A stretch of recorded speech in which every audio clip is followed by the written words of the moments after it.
Dear friends, ஒரு காரியம் நாம் தெரிந்து கொள்ளணும்.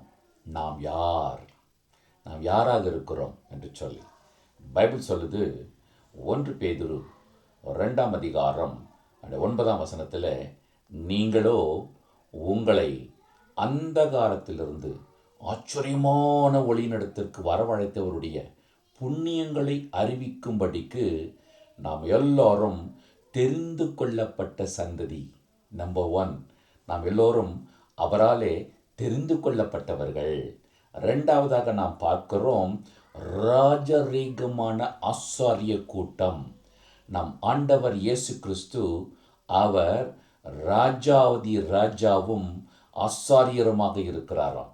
அவருடைய பிள்ளைகள், நாம் அவர் வழியாக வருகிற பிள்ளைகள், நாமும் ராஜரீக ஆசாரிய கூட்டமாக இருக்கிறோம். மூன்றாவதாக பார்க்கிறோம், நாம் பரிசுத்த ஜாதி. பாருங்க, இயேசு கிறிஸ்து அவர் பரிசுத்தம் உள்ளவர். அவர் பரிசுத்தம் உள்ளவராக இருக்கிறது போல நாமும் பரிசுத்தம் உள்ளவர்களாக மாற வேண்டும் என்பதுதான் அவருடைய சித்தம். எனவே நாம் பரிசுத்த ஜாதியாக இருக்கிறோம். நான்காவதாக, நாம் அவருக்கு சொந்தமான ஜனமாக இருக்கிறோம். எவ்வளவு பெரிய பாக்கியம் பார்த்தீங்களா அன்பு தேவனுடைய பிள்ளையே. எனவே நாம் யார் என்பதை இன்றைக்கு உணர்ந்து கொண்டு அவரை பின்பற்றுவோம். அவர் உங்கள் வாழ்க்கையை இப்படியாக ஆசீர்வதிப்பாராக. God bless you all.